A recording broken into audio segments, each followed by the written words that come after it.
ವೀಕ್ಷಕರೇ, ಸ್ನೇಹಿತರ ಅವಶ್ಯಕತೆ ಪ್ರತಿಯೊಬ್ಬರಿಗೂ ಇರುತ್ತೆ. ನಮ್ಮ ಒಳಿತಿನ ಬಗ್ಗೆ ಚಿಂತಿಸುವ ಹಿತೈಷಿಗಳಿಲ್ಲದೆ ನಾವು ಬದುಕೋದಿಕ್ಕೆ ಸಾಧ್ಯನೇ ಇಲ್ಲ. ಇನ್ನು ಸಂಬಂಧಿಕರು ನಮ್ಮ ಆಪತ್ತಿಗೆ ಒದಗುತ್ತಾರೋ ಇಲ್ವೋ ಗ್ಯಾರಂಟಿ ಇಲ್ಲ. ಇಂಥ ಸಮಯದಲ್ಲಿ ನಮ್ಮ ನೆರವಿಗೆ ಸಿಗೋರು ಸ್ನೇಹಿತರು ಮಾತ್ರ.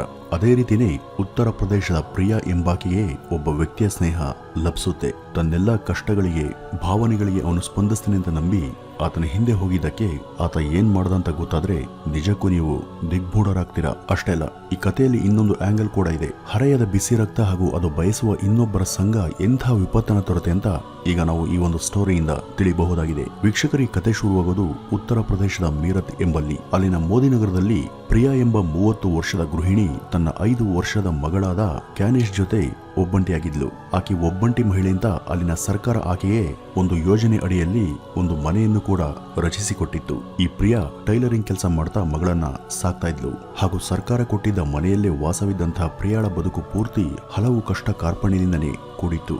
ಈ ಹಿಂದೆ ಆಕೆ ಯಾರನ್ನೋ ಪ್ರೀತಿಸಿದ್ಲು. ಆದ್ರೆ ಆ ಯುವಕ ತಮ್ಮ ಕಮ್ಯುನಿಟಿಯವನು ಅಲ್ಲ ಅಂತ ಮನೆಯವರು ವಿರೋಧ ಮಾಡಿದ್ದಕ್ಕಾಗಿ ಆತ ಜೊತೆ ಓಡು ಹೋಗಿ ಆಕೆ ಆತನನ್ನೇ ಮದುವೆಯಾಗಿದ್ಲು.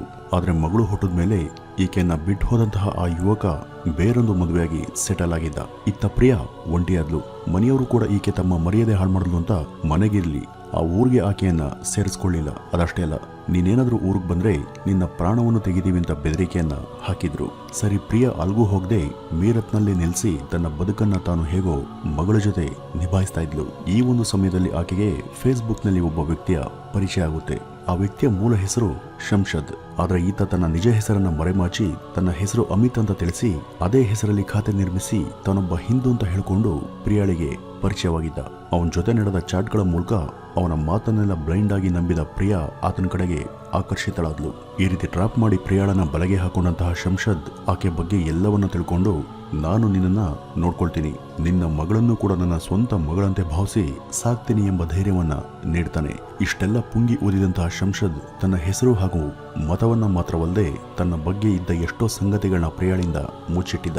ಶಂಷದ್ಗೆ ಈಗಾಗಲೇ ಮದುವೆಯಾಗಿದ್ದು ಆತನಿಗೆ 3 ಮಕ್ಕಳು ಕೂಡ ಇದ್ರು. ಆದ್ರೆ ಈ ಬಗ್ಗೆ ಪ್ರಿಯಾಗೆ ಗೊತ್ತಿರಲಿಲ್ಲ. ಪ್ರಿಯಾಳನ್ನ ಹೇಗೋ ಮರಳು ಮಾಡಿ ಆಕೆಗೆ ಭಾವನಾತ್ಮಕವಾಗಿ ಹತ್ತಿರವಾದ ಈತನನ್ನ ಪ್ರಿಯಾಳ ಮಗಳು ಪ್ರೀತಿಯಿಂದ ಡ್ಯಾಡಿ ಅಂತಾನೆ ಕರೀತಾ ಇದ್ಲು. ಆತನು ಕೂಡ ಆಕೆಯನ್ನ ಪ್ರೀತಿಯಿಂದಲೇ ಮಾತನಾಡಿಸ್ತಾ ಇದ್ದ.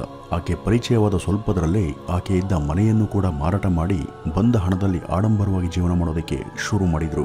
ಇಬ್ಬರು ಕೂಡ ಐಷಾರಾಮಿಯಾಗಿ ಕಾಲವನ್ನ ತಳ್ಳಿದ್ರು. 2011ರಿಂದ ಈತನ ಗೆಳೆತನ ಪ್ರಿಯಾಗೆ ಸಿಕ್ಕಿತ್ತು.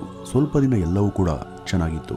ಮನೆ ಮಾರಾಟ ಮಾಡಿ ಬಿಸ್ನೆಸ್ಗೆ ಇನ್ವೆಸ್ಟ್ ಮಾಡಿದಂತಹ ಅವರು ಅಲ್ಲಿಂದ ಪಕ್ಕದ ಗೋರಖ್ಪುರಕ್ಕೆ ಬಂದು ಸೆಟಲ್ ಆಗಿದ್ರು. ಇತ್ತ ಶಂಷದ್ ಪ್ರಿಯಾಗೆ ತಿಳಿಯದ ಹಾಗೆ ಆಗಾಗ ತನ್ನ ಪತ್ನಿಯನ್ನು ಕೂಡ ಭೇಟಿಯಾಗಿ ಬರ್ತಾ ಇದ್ದ. ಪ್ರಿಯಾಳ ಮನೆ ಮಾರಿ ಬಂದ ಹಣದಲ್ಲಿ ಅತ್ತ ತನ್ನ ಪತ್ನಿಗೂ ಕೂಡ ಒಂದು ಮನೆಯನ್ನ ರಚಿಸಿಕೊಟ್ಟಿದ್ದ ಈ ದುಷ್ಟ ಶಂಷದ್. ಒಂದು ದಿನ ಆತನ ಕೆಲವು ದಾಖಲೆಗಳಲ್ಲಿ ಆತನ ಹೆಸರು ಅಮಿತ್ ಎಂಬ ಬದಲಿಗೆ ಮೊಹಮ್ಮದ್ ಶಂಷದ್ ಅಂತ ಇದ್ದದ್ದು ಪ್ರಿಯಾಳ ಗಮನಕ್ಕೆ ಬಂದು ಒಮ್ಮೆಲೆ ಶಾಕ್ಗೆ ಒಳಗಾಗಿದ್ಲು. ಈ ಬಗ್ಗೆ ವಿಚಾರಿಸಿದಾಗ ಸಿಕ್ಕಾಕೊಂಡಂತಹ ಶಂಷದ್ ಅದು ಇದು ಹೇಳಿ ತಾನೊಬ್ಬ ಮುಸ್ಲಿಂ ಅಂತ ಕಡೆಗೂ ಒಪ್ಕೊಂಡಿದ್ದ. ನೀನು ನನಗೆ ಸುಳ್ಳು ಹೇಳಿ ಮೋಸ ಮಾಡದೆ ನನ್ನ ಮಗಳ ಹೆಸರಿಗಿದ್ದ ಮನೆಯನ್ನು ಮಾರಿ ಅದರ ಹಣವನ್ನು ಕೂಡ ನೀನೇ ನುಂಗ್ ಹಾಕ್ತೆ ಅಂತ ಪ್ರಿಯಾ ಆಗಾಗ ಶಂಷದ್ನ ಬಳಿ ಜಗಳ ಮಾಡ್ತಾನೆ ಇದ್ಲು. ಸುಳ್ಳು ಹೇಳಿ ಹೇಗೋ ನಿಭಾಯಿಸಿದ್ದಂತಹ ಈತ ಈಗ ಪ್ರಿಯಾಳನ್ನ ಸಮಾಧಾನ ಮಾಡೋದಕ್ಕೆ ಸಾಧ್ಯ ಆಗಲಿಲ್ಲ. ಅವರಿಬ್ಬರ ನಡುವೆ ಆಗಾಗ ಕಲಹ ಏರ್ಪಡ್ತಾನೆ ಇತ್ತು. ಇಲ್ಲಿ ಆಕೆಗೆ ಚಂಚಲ್ ಚೌಧರಿ ಎಂಬ ಇನ್ನೊಬ್ಬ ವ್ಯಕ್ತಿಯ ಪರಿಚಯ ಆಗುತ್ತೆ. ಆತನು ಕೂಡ ಮದುವೆಯಾಗಿದ್ದು ಆತನಿಗೆ ಮಕ್ಕಳು ಇರಲಿಲ್ಲ. ಪ್ರಿಯಾಗೂ ಹಾಗೂ ಆತನ ನಡುವೆ ಸ್ನೇಹ ಬಲ್ತಾಗ ಆಕೆ ಶಂಷದ್ ತನಗೆ ಮಾಡಿದ ದ್ರೋಹದ ಬಗ್ಗೆ ತನ್ನೆಲ್ಲ ಹಳೆಯ ಕಥೆಯನ್ನ ಆತನ ಬಳಿ ತೋಡಿಕೊಳ್ತಾಳೆ. ಆಕೆಯ ಕಥೆಯನ್ನ ಕೇಳಿದಂತಹ ಚೌಧರಿ, ನೀನು ಮೊದಲ ತಪ್ಪಿನಿಂದಲೇ ಎಚ್ಚೆತ್ಕೊಳ್ಬೇಕಿತ್ತು, ಆದ್ರೆ ತಿದ್ಕೊಳ್ದೆ 2ನೇ ಸಲ ಕೂಡ ಏಮಾರಿದೀಯ.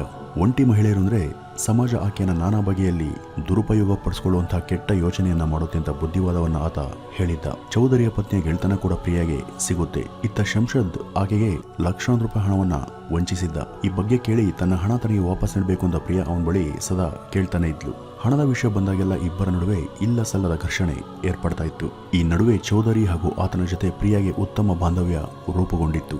ಹೀಗಿದ್ದಾಗ 2021ರ ಮಾರ್ಚ್ 29ನೇ ತಾರೀಕು ಬೆಳಗ್ಗೆ ಚೌಧರಿಯ ಪತ್ನಿ ಲಕ್ಷ್ಮಿ ತನ್ನ ಮನೆಯಲ್ಲಿ ತಿಂಡಿಯನ್ನು ತಿಂದು ಪ್ರಿಯಾಳನ್ನ ಕಾಣುವ ಸಲುವಾಗಿ ಪ್ರಿಯಾಳ ಮನೆಗೆ ಬರ್ತಾಳೆ. ಆದರೆ ದಿನವೂ ಕಾಣುತ್ತಿದ್ದ ಪ್ರಿಯಾ ಆಗಲಿ ಹಾಗೂ ಆಕೆಯ ಮಗಳಾಗಲಿ ಅವತ್ತು ಮನೆಯಲ್ಲಿ ಕಾಣೋದಿಲ್ಲ. ಅನುಮಾನ ಬಂದು ಶಂಷದ್ನನ್ನ ಕೇಳಿದಾಗ ಅವರು ಅವರ ಸ್ನೇಹಿತರೊಬ್ಬರ ಮನೆಗೆ ಹೋಗಿದ್ದಾರೆ ಅಂತ ಆತ ತಿಳಿಸ್ತಾನೆ. ಸಾಯಂಕಾಲ ಕೂಡ ಕಾಣದೇ ಇದ್ದಾಗ ಲಕ್ಷ್ಮಿ ಅದನ್ನ ತನ್ನ ಪತಿ ಚೌಧರಿಗೆ ತಿಳಿಸ್ತಾಳೆ. ಚೌಧರಿ ಶಂಷದ್ಗೆ ಕರೆ ಮಾಡಿ ಪ್ರಿಯಾಳ ಬಗ್ಗೆ ಕೇಳಿದಾಗ ಕೋಪಗೊಂಡಂತಹ ಶಂಷದ್ ಆಕೆಯ ವಿಷಯ ನಿನ್ಗ್ಯಾಕೆ, ನಿನಗೂ ಆಕೆಗೂ ಏನ್ ಸಂಬಂಧ ಅಂತ ಗದರುತ್ತಾನೆ. ಇದಾಗಿ ಹಲವಾರು ದಿನಗಳವರೆಗೂ ಪ್ರಿಯಾಳ ಸುದ್ದಿ ಗೊತ್ತಾಗದೇ ಇದ್ದಾಗ ಚೌಧರಿ ದಂಪತಿಗೆ ಈ ಬಗ್ಗೆ ಬಲವಾದ ಅನುಮಾನ ಬರುತ್ತೆ. ಶಂಷದ್ ಕೂಡ ಸರಿಯಾದ ಉತ್ತರ ಕೊಡದೆ ಅವರ ಸಂಶಯಗಳಿಗೆ ಪುಷ್ಟಿಯನ್ನ ನೀಡಿದ್ದ. ಇದರಿಂದ ಪ್ರಿಯಾ ಹಾಗೂ ಆಕೆಯ ಮಗಳಿಗೆ ಆತನಿಂದ ಏನಾದರೂ ಅಪಾಯ ಒದಗಿರಬಹುದಾ ಅಂತ ಈ ಚೌಧರಿ ಹತ್ತಿರದ ಪೊಲೀಸ್ ಸ್ಟೇಷನ್ಗೆ ಹೋಗಿ ಈ ಬಗ್ಗೆ ದೂರು ನೀಡಿದ. ತನ್ನ ಪಕ್ಕದ ಮನೆಯ ಪ್ರಿಯಾ ಎಂಬ ತನ್ನ ಸ್ನೇಹಿತೆ ಹಾಗೂ ಆಕೆಯ ಮಗಳು ಹಲವು ದಿನಗಳಿಂದ ನಿಗೂಢವಾಗಿ ಕಣ್ಮರೆಯಾಗಿದ್ದಾರೆ. ಶಂಷದ್ ಎಂಬಾತ ತಾನು ಹಿಂದೂ ಅಂತ ಹೇಳಿಕೊಂಡು ಆಕೆಗೆ ಮೋಸ ಮಾಡಿದ ಸಂಗತಿಯನ್ನು ಕೂಡ ತಿಳಿಸಿ ಈತನೇ ಅವ್ರಿಗೆ ಏನಾದರೂ ತೊಂದರೆ ಕೊಟ್ಟಿರಬಹುದು. ದಯಮಾಡಿ ಈ ಬಗ್ಗೆ ಸರಿಯಾದ ತನಿಖೆಯನ್ನ ಮಾಡಿ ತನ್ನ ಸ್ನೇಹಿತೆ ಹಾಗೂ ಆಕೆಯ ಮಗಳನ್ನ ರಕ್ಷಣೆ ಮಾಡಿ ಅಂತ ಚೌಧರಿ ದೂರು ನೀಡಿದ. ಇದನ್ನ ಪರಿಗಣಿಸಿದ ಆ ಪೊಲೀಸ್ ಸ್ಟೇಷನ್ನ ಎಸ್ಐ ಶಂಷದ್ನನ್ನ ಕರೆಸಿ ಸುಮ್ಮನೆ ಹೆದರಿಸಿ ಕಳಿಸಿದ್ರು. ಹೆಚ್ಚಿನ ಯಾವ ವಿಚಾರಣೆ ಕೂಡ ಅಲ್ಲಿ ನಡೆಯಲೇ ಇಲ್ಲ. ಇತ್ತ ಶಂಷದ್ ಆರಾಮಾಗಿ ಓಡಾಡ್ಕೊಂಡಿದ್ದ. ಇತ್ತ ಚೌಧರಿ ಈಗ ನೇರವಾಗಿ ಕಮಿಷನರ್ ಬಳಿ ಹೋಗಿದ್ದ. ಆಗ ಈ ಕೇಸ್ ಬಗ್ಗೆ ನಿರ್ಲಕ್ಷ್ಯ ಮಾಡಿದಂತಹ ಆ ಏರಿಯಾ ಎಸ್ಐ ಮೇಲೆ ಕಮಿಷನರ್ ಕೂಗಾಡಿ ಈ ಕೇಸ್ ಬಗ್ಗೆ ಸೂಕ್ತ ಗಮನ ಹರಿಸುವಂತೆ ಗದರಿದ್ರು. ಇದಕ್ಕೆಲ್ಲ ಕಾರಣ ಚೌಧರಿ ಅಂತಾನೆ ಕೋಪಗೊಂಡಂತಹ ಎಸ್ಐ ನನ್ ಮೇಲೇನೆ ಕಮಿಷನರ್ಗೆ ದೂರು ಕೊಟ್ಟ ಅಂತ ಚೌಧರಿ ವಿರುದ್ಧವೇ ತಿರುಗಿಬಿದ್ದು ಬೆದರಿಕೆ ಹಾಕೋದಿಕ್ಕೆ ಆ ಎಸ್ಐ ಶುರು ಮಾಡಿದ್ದ. ಇದಕ್ಕೂ ಹೆದರದ ಚೌಧರಿ ಸೀದಾ ಒಂದು ಚಾನೆಲ್ನ ಬಳಿ ಹೋಗಿ ಆ ಬಗ್ಗೆ ಒಂದು ಕಂಪ್ಲೀಟ್ ಮಾಹಿತಿಯನ್ನ ಕೊಟ್ಟಾಗ ಇದ್ರ ಬಗ್ಗೆ ಮೀಡಿಯಾದಲ್ಲೂ ಕೂಡ ರಿಪೋರ್ಟ್ ಬಂದು ಈ ಕೇಸ್ ಆಗ ಮಾಧ್ಯಮಗಳು ತುಂಬಾ ಸೆನ್ಸೇಷನ್ ಅನ್ನ ಕ್ರಿಯೇಟ್ ಮಾಡಿತ್ತು. ಈ ಒಂದು ಸುದ್ದಿಯನ್ನೆಲ್ಲ ಟಿವಿಯಲ್ಲಿ ನೋಡಿದಂತಹ ಶಂಷದ್ ಹಾಗೂ ಆತನ ಪತ್ನಿ ಹೆದರಿ ಓಡ್ ಹೋಗಿದ್ರು. ಯಾವಾಗ ಇದು ಮೀಡಿಯಾ ಅಟೆನ್ಷನ್ ಪಡೀತೋ ಆಗ ವಾಹಿನಿಗಳಲ್ಲಿ ಇದು ಲವ್ ಜಿಹಾದ್ನ ಇನ್ನೊಂದು ಕರಾಳ ಮುಖಾಂತರ ಪ್ರಸಾರ ಮಾಡಿದ್ದು. ಇತ್ತ ಪೊಲೀಸ್ ವಲಯದಲ್ಲಿ ಸದ್ದು ಮಾಡಿದಂತಹ ಈ ಕೇಸನ್ನೀಗ ಉನ್ನತಾಧಿಕಾರಿಗಳು ವಿಚಾರಣೆಗೆ ತಗೊಂಡ್ರು. ಆಗ ಶಂಷದ್ನ ಮೊಬೈಲ್ ನಂಬರ್ ಪಡೆದು ಅವನಿಗೆ ಕರೆ ಮಾಡಿದಾಗ ಆತ ಅದನ್ನ ಸ್ವಿಚ್ ಆಫ್ ಮಾಡಿಕೊಂಡು ಕುಟುಂಬ ಸಹಿತ ಪರಾರಿಯಾದ ಸಂಗತಿ ಅವರಿಗೆ ಗೊತ್ತಾಗಿತ್ತು. ಕಡೆಗೆ 3-4 ದಿನಗಳ ಬಳಿಕ ಟ್ರ್ಯಾಕ್ ಮಾಡಿ ಅವನನ್ನ ಪತ್ತೆ ಹಚ್ಚಿದ ಪೊಲೀಸರು ಅವನನ್ನ ಹಿಡಿದು ವಿಚಾರಣೆ ಮಾಡಿದಾಗ ಮೊದಲಿಗೆ ತನಗೇನು ಗೊತ್ತಿಲ್ಲ ಅಂತ ಹೇಳಿದಂತಹ ಶಂಷದ್ ತದನಂತರ ಪೊಲೀಸ್ ತನಿಖೆಯಲ್ಲಿ ಪ್ರಿಯಾಗೂ ತನಗೂ 16 ಲಕ್ಷ ರೂಪಾಯಿಗಳ ಹಣಕಾಸಿನ ಸೆಟಲ್ಮೆಂಟ್ ಬಗ್ಗೆ ವಾಗ್ವಾದ ನಡೀತಾನೆ ಇತ್ತು. ಮಾರ್ಚ್ 28ನೇ ತಾರೀಕು ರಾತ್ರಿ ತನಗೂ ಆಕೆಗೂ ಇದೇ ವಿಷಯವಾಗಿ ಜಗಳ ನಡೆದಿತ್ತು.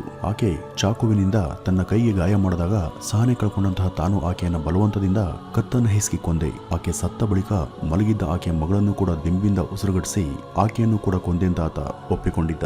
ಸರಿ, ಅವರ ಶವಗಳನ್ನ ಏನ್ ಮಾಡಿದೆ ಅಂತ ಕೇಳಿದಾಗ ಮನೆಯ ಹಾಲ್ನಲ್ಲಿ 8 ಅಡಿ ಆಳದಲ್ಲಿ ತೋಡಿ ಅವರಿಬ್ಬರನ್ನು ಕೂಡ ಅಲ್ಲೇ ಊತು ಹಾಕಿ ಹೊರಗಡೆ ಹೋಗಿ ತನ್ನ ಗಾಯಗೊಂಡ ಬೆರಳಿಗೆ ಟಿಂಚರನ್ನು ಹಾಕ್ಸಿ ಬರುವಾಗ 20 ಚೀಲ ಉಪ್ಪನ್ನು ತಂದು ಅವರ ದೇಹದ ಮೇಲೆಲ್ಲ ಸುರಿದು ಪುನಃ ಮಣ್ಣನ್ನ ಮುಚ್ಚಿ ಅದರ ಫ್ಲೋರಿಂಗ್ ಕವರ್ ಮಾಡದೆ ಅಂತ ಪೊಲೀಸರಿಗೆ ತಿಳಿಸಿದ್ದ.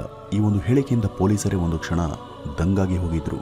ಅವನ ಮಾತನ್ನ ಕನ್ಫರ್ಮ್ ಮಾಡಿಕೊಳ್ಳುವ ಸಲುವಾಗಿ ಮನೆಗೆ ಬಂದು ಅವನು ಸೂಚಿಸಿದಂತಹ ಸ್ಥಳದಲ್ಲಿ ಅಗದು ನೋಡಿದಾಗ ಆತ ಹೇಳಿದ್ದು ಸತ್ಯವಾಗಿತ್ತು. ಅವರ ದೇಹಗಳು ಅಲ್ಲೇ ಪತ್ತೆಯಾಗಿ ಅವು ಆಗಲೇ ಅಸ್ಥಿ ಪಂಜರಗಳಾಗಿದ್ವು.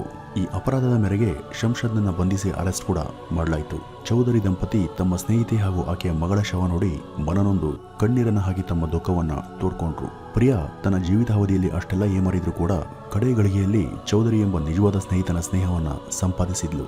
ಅಷ್ಟೆಲ್ಲ ಕಷ್ಟಗಳು ಹಾಗೂ ಸವಾಲುಗಳಿದ್ರು ಕೂಡ ಚೌಧರಿ ತನ್ನ ಸ್ನೇಹಿತೆಯ ಪರ ಹೋರಾಡಿ ಆಕೆಗೆ ನ್ಯಾಯ ಸಿಗಬೇಕು ಅಂತ ಜೈಲಿಗೆ ತಳ್ಳುವಲ್ಲಿ ಆತ ಯಶಸ್ವಿಯಾಗಿದ್ದ. ವೀಕ್ಷಕರ ಜೀವನದಲ್ಲಿ ಪ್ರೇಮ ಹಾಗೂ ಸ್ನೇಹಗಳ ವಿಷಯವಾಗಿ ಸ್ವಲ್ಪ ಯಾಮಾರಿದ್ರೂ ಕೂಡ ಎಂಥ ಪ್ರಮಾದಕ್ಕೆ ಈಡಾಗ್ತೀವಿ ಅನ್ನೋದಕ್ಕೆ ಪ್ರಿಯಾಳ ಈ ಒಂದು ಕಥನೆ ಉತ್ತಮ ಉದಾಹರಣೆಯಾಗಿ ನಿಲ್ಲುತ್ತೆ ಅಂತ ಹೇಳ್ತಾ ಈ ಒಂದು ವಿಡಿಯೋವನ್ನು ಇಲ್ಲಿಗೆ ಮುಗಿಸೋಣ. ನಮಸ್ಕಾರ.